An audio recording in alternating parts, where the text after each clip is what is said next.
Okay, good morning everyone. So I am the next reporter. Before we start our formal discussion, who can lead the prayer? Okay, Mr. Dan, can you lead the prayer? Okay. Wait lang, pinayan sa ako ang sitting. Okay, tayo manalangin. Iyo ko ang mga ulit sa kitang mga mata. Ama, maraming salamat po sa hapong ito. Maraming salamat po sa panibagong buhay na ibinigay niyo sa amin. At Ama, sana po gabayan niyo po kami, lalong-lalo na po ang mag-uulat sa hapong ito. Sana po mayroon po silang knowledge na maibahagi sa amin. At sana din po, Ama, ilayo niyo po kami sa anumang uling kapahamakan. Alam ko pong dinidinig niyo ang panalangin sa pangalan ni Jesus, dakila namin tagapagligtas. Amen. Okay, thank you. Before we begin, who among you can recall our last topic? Another hand. Okay, Miss Jameline. Okay, if I'm not mistaken, we've tackled last meeting about the different tools that we use in about playing harness, and also we talk about the history backhand of harness. That's all. Okay, very good. So this afternoon, I will discuss the basic rules of harness. Who can read the first rule? Okay, Miss Barrett. Barrett. Ako si Polio Marie Chris. Nakiko kay Barrett. Okay, Polio. Basic rules. Harness is a combative sport played by two individuals in a court measuring 26.24 feet or 8 meters into 26.24 feet with a smooth and clean surface. Players are paired or matched according to the division of weight categories. The minimum temperature for an outdoor competition shall not be below 25 degrees Celsius, and for indoor competition, the temperature should not be above 25 degrees Celsius or 61 degrees Fahrenheit. Okay, so the first basic rule is harness is a combative sport. So when we say combative sport, it is a competitive sport that usually involves one-on-one combat or one-on-one fight. Who among you can give me an example of combative sport? Anyone? Okay, when we say Boxing. okay, very good. Boxing is one of the example of combative sport. So, okay. I have a wrestling. Okay. So, I have another question. Why it is important to play harness in a smooth and clean surface? Joanne Bangkuang, you're raising your hand. Okay, so we need to play harness in a smooth and clean surface in order for us to avoid accident when doing harness, when playing harness. Then another reason is that para comfortable ba? Tapos comfortable, then maka-avoid ng accident. Then okay na simply. Another hand. Another idea. Okay, Iljan Barrett. Lakyo niya sa iyong question. Okay, Lakyo. Why is it important to play harness in a smooth and clean surface? So why harness why harness playing smooth and clean surface? It is for me, I believe it is because it is this sport is this sport is combat sport. So we need in order for them para ma-safety sila o kailangan smooth or kaning clean surface ang ilaang kung asa lapit sila magdula para dili. For example, kay akong nabantayan po sa inig kay nakita mo ko ani kung sa sila mo kuan, they are not wearing shoes. So dapat smooth and clean surface because kay basig na yung mga bato-bato ba dira or na yung mga kuan nga pwedeng makakuan sa ilaang makakuan sila ganing kuan daw accident sa ilang or injury sa ilang tail. So mora to akong paminaw nganong it is important nga kailangan sa smooth and clean surface ni ikuan ang kaning siya klase nga kuan nga combat or team sport. Okay. Sports like combat sport. Okay, thank you, Mr. Lacchio. So, the surface must be flat and smooth, not be elevated from the ground.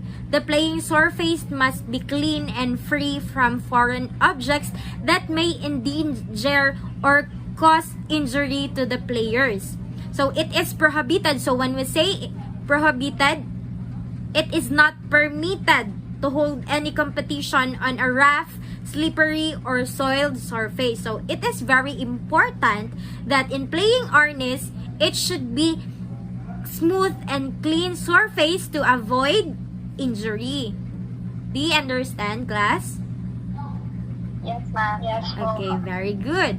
So, let's proceed.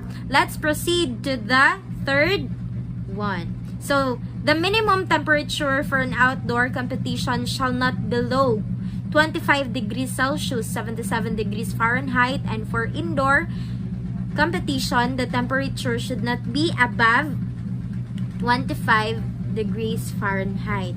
So, next slide.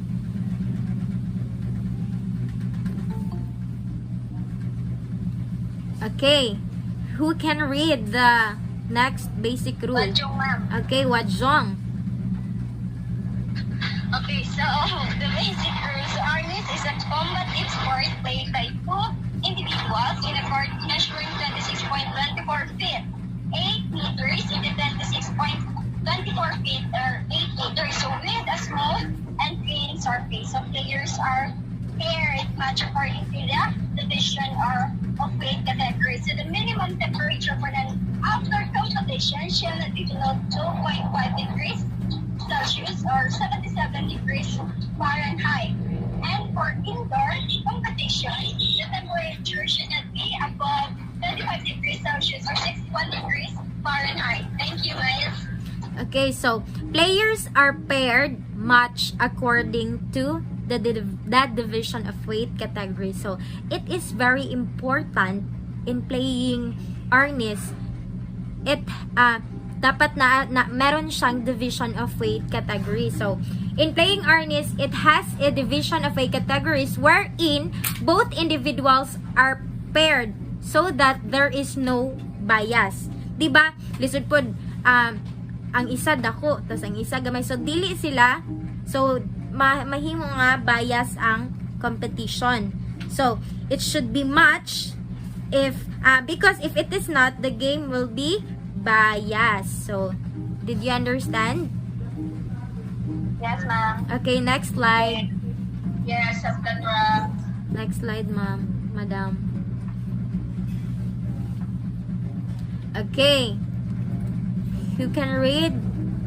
Then, Okay, to then. okay, the basic rules. Okay, lighting apparatus is located above the free space. And before the game starts, players must be positioned in the playing area so that the red-coded player is on the right side of the referee and the blue-coded player is on the left side. Okay, do you have any idea? Okay, so one of the basic rules when we are playing when we are playing arnis, dapat lighting apparatus is located above the free space. I don't know what is. As a lighting apparatus, I think yung mga tools or yung tools na gagamitin is yung magagaan lang. I don't know. So here, before the game starts, so bago magsisimula ang isang laro, is dapat yung mga players is nakaposisyon na sa playing area. Dapat hindi na sila maghulas, tawagon pa sila nga dito na sila sa dapat mo ato, dapat sila mismo na mo ato na sila sa ilang playing area para muliki kung asa dito ang red-coded player o ang blue-coded player para ma-identify na siya. Okay, very well answered. Very good. Another idea. Miss Makabinta, do you have any idea? Wala na, sweet. Okay. So, lighting apparatus is located above the free space. Yes, of course. Lighting apparatus is located above the free space. It must not cause any reflection to the surface and must not affect the vision of the players. Kasi what if your lighting apparatus is naalang siya sa kilid sa court. So, may tendency nga ang light mas maka-affect sa players. So, understand na? Yes, ma'am. Okay. So, are you familiar with sa boxing, 'di ba? Na as you notice nga sa before magdigin ang competition, 'di ba, ang isa is nasa left side and ang isa nasa sa right side. So para ma-determine nga kani siya sa red coded ug ang isa blue coded. So parehas ra na sila sa arnis. Kasabot ra? Did you Yes, understand, guys? Okay, very good. So let's proceed. Next slide, madam. Apa sa jud ko.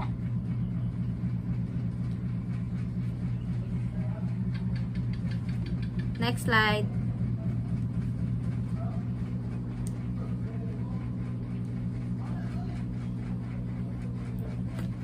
Next slide, dam.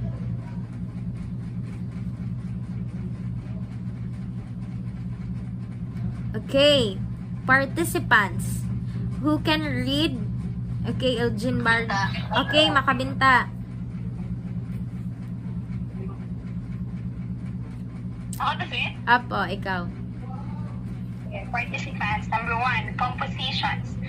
Men's team may consist of a maximum of 11 players. 1 player per weight division, 1 coach, 1 trainer, 1 medical doctor, and 2 officiating review judges or RJs licensed by IRNIS. Same composition for women's team, boys team, and girls team. Okay, thank you. Do you have an idea? So the composition of participants here in the men's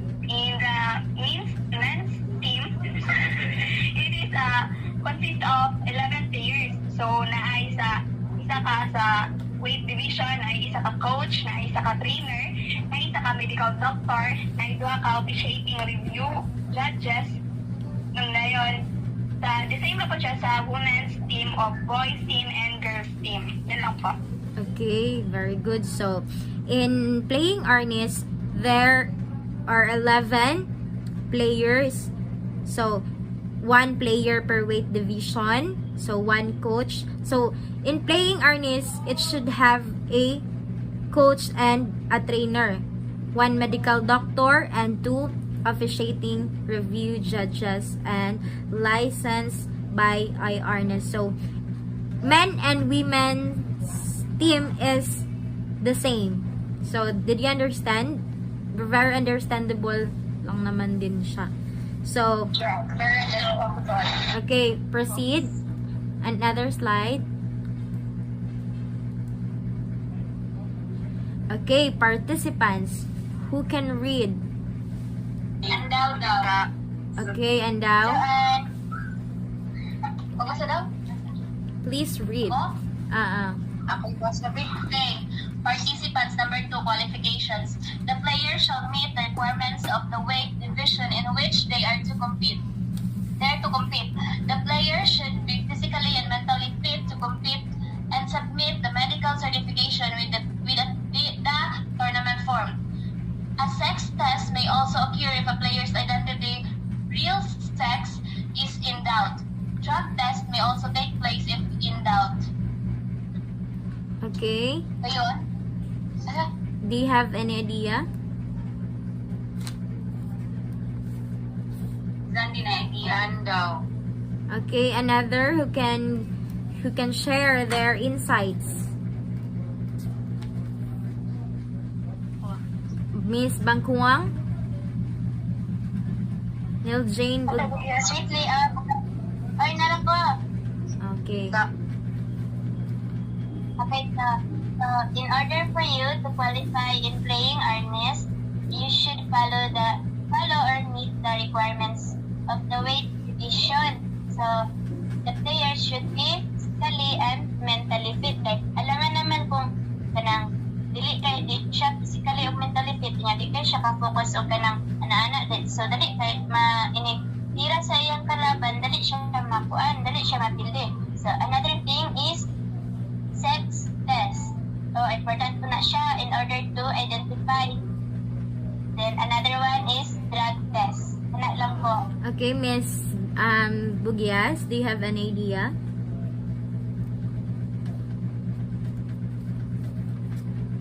Are you there, Miss Bugias? Okay. So number 2 is the qualifications. The player shall meet the age requirements set by the organizing committee on a specific category. So the player shall be physically and mentally fit to compete as a certified by a licensed medical practitioner from the applicant's origin. So in special cases, the official tournament physician may certify the player's fitness. Did you go madunggan? This should be submitted together with the competition form. So you can compete without the competition form.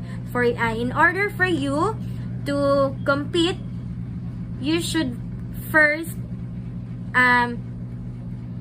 have first the competition form. Okay, understand? So the player shall fill up. Okay, so the player shall fill up a competition form and it should be properly and completely accomplished. So, as what I have said, you can't join if there is no a competition form. Okay, understand? Yes, ma'am. Okay. Yes. Sex test may also be required in cases where there are doubts in the real sex of the player. So, drug test also be required in cases where there are doubts. So, players must have full knowledge of the rules of the game. So, did you understand, class? Any qualifications? Any suggestions or any violations? Any qualifications? Sige, okay. Let's proceed. Okay, so fouls. So, who wants to read? Mancinero. Okay, fouls. First, we have the striking or thrusting to the groin. Ganitanan pa sa hon? Apa. Okay. First, striking or thrusting to the groin. Second, blocking with the use of the arm. Third, striking or thrusting using both hands. Fourth, any punching hand, head, body, legs, arms, stick, and other similar movements. If a player steps out of the playing area, then hitting a player at the back area from the back of the head to the buttocks is considered foul unless the opponent intentionally turns his back. And then last, if a player plays the game for more than 10 seconds.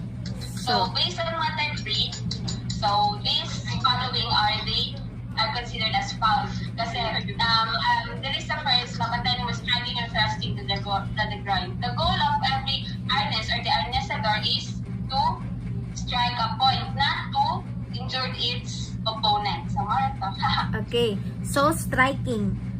When we say striking, just like kanapitang example kaniyang arnis. For example lang ha. So, if you strike, mo na, di ba na ako'y gigunitan nga, wait lang ha. So, as if nga kani is kanang ang katong stick. So, if you strike or thrusting, when I say thrusting, a strong continued pressure to push or drive with force. So, if you strike or thrust the groin, diba, ang groin is katong murag brief nga ikuan sa player. Do you still remember what is groin? Guys? Yes. Okay. Katong grip, katong So, beta siya katong kwan sa handle, katong ginabutang. Yes. So, if you strike or thrust the groin, so it is considered as a foul. Did you understand what is strike and thrust? So, ang strike is kanang i-ana dito. Example, kanang stick. So, if you strike or thrust, nga gamit kani nga stick, if you strike or thrust the groin, so it is considered as a foul. So, okay, let's move on. So, blocking with the use of the arm. So, when I say block, kanang nani o kanang i-block nimo. Tapos, if you use your hand, your arm to block, so it is considered also a foul. So, if you block, you should use the stick to block the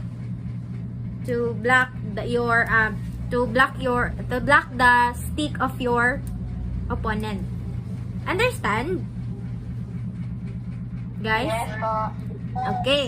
So, striking or thrusting using both hands. So, just like what I've said, kung ang striking is kanang i-ana nimo, tas ang thrust is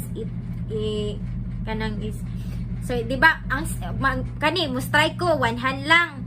Tapos, ang thrust is ana. Pero, magamit kag, idungan nimo ang imong two hands, if igamit nimo og strike og thrust, so, it is considered also as a foul. So, dapat, before you play, before ka mo play og arnis, you should know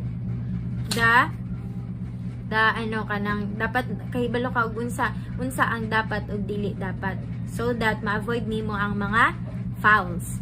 So, any act of pushing hand, head, body, legs, arm, stick, and other similar movement, it is considered also a foul. So, di ba ang artist kanira man jud, so imo ang ikuan ang isang stick tapos mo push ka tapos imong ikuan ang imong head sa imong opponent, it is considered also a foul. So, understandable naman jud pud kay siya. So, if a player step out of the playing area, so di ba natay court that measured, sa ganito yung measured 28 point something nata, basta once you step out the court, so it is considered as a foul. So, dapat ug naa lang jud ka sa area, dapat dito lang jud mo mag fight, dili na ug makalapas na ka, so foul na to. So, if hitting a player at the back area from the back of the head to the buttocks is considered foul unless the opponent intentionally turns his back. Okay.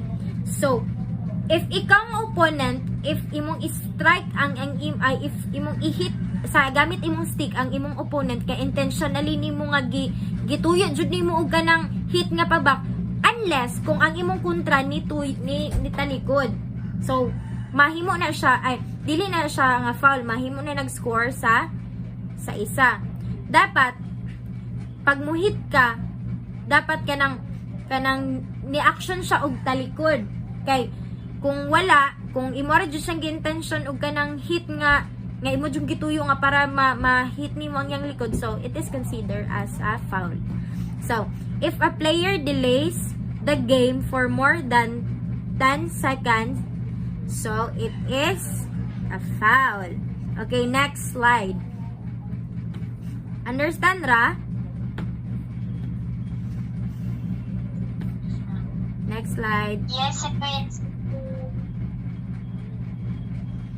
Next slide, Jang. Okay. Miss Medillo, please read. Fouls. Yes. If a player, nabundan na ko. Apo. fouls. If a player hits multiple strike or thrust to one body part, when the command of hit to or stop or lie separate, any player who attacks shall be given foul, but if the command and the attack falls at the same time, then this would not be considered as foul. A player who commits foul is given F1 or foul 1, foul 2, and foul 3 as per the case mentioned in the scoreboard. Number ikaapat, when a player hits 3 fouls, then the player is declared the loser by the referee for the particular round. Okay, do you have an idea? Tanan sweet. Ang isa lang. First bullet. First bullet. Okay.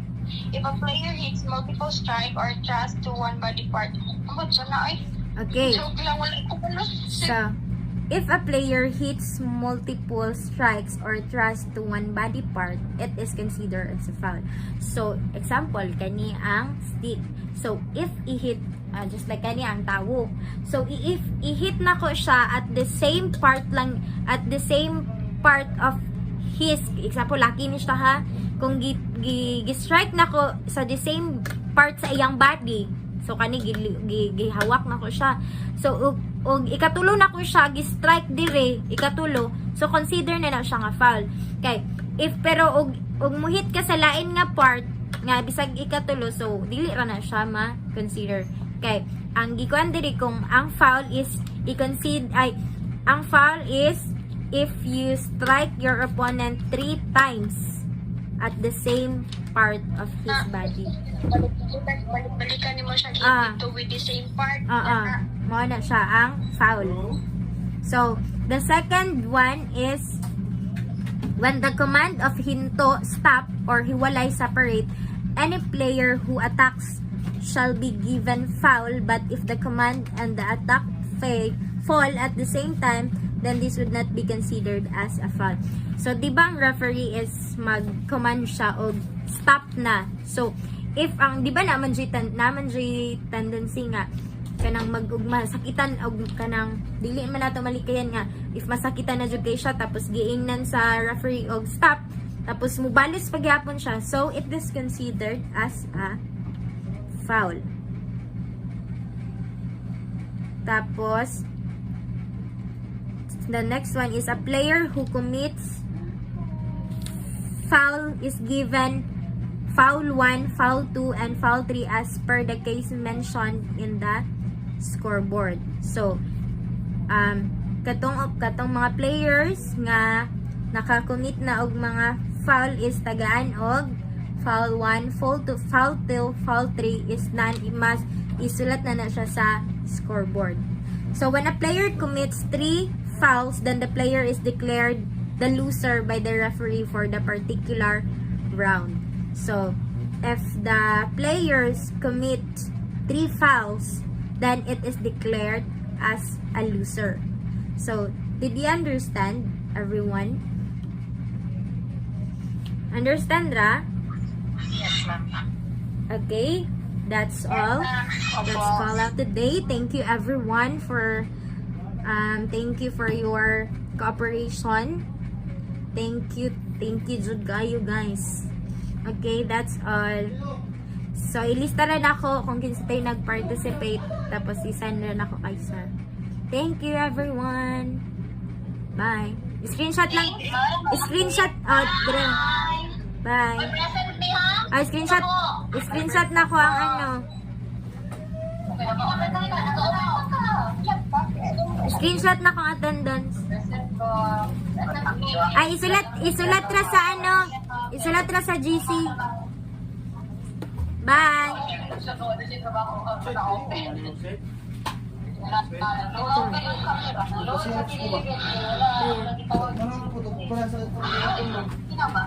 Wala man din ang printer. Kaya ako mga kagrupo, you're so very good. Bye.